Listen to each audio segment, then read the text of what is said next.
following procedure is recommended for removing the fiber and connector from the splice chamber after the splice is complete.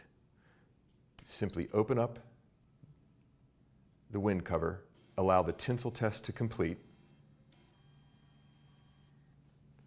then working from left to right, open up the doors.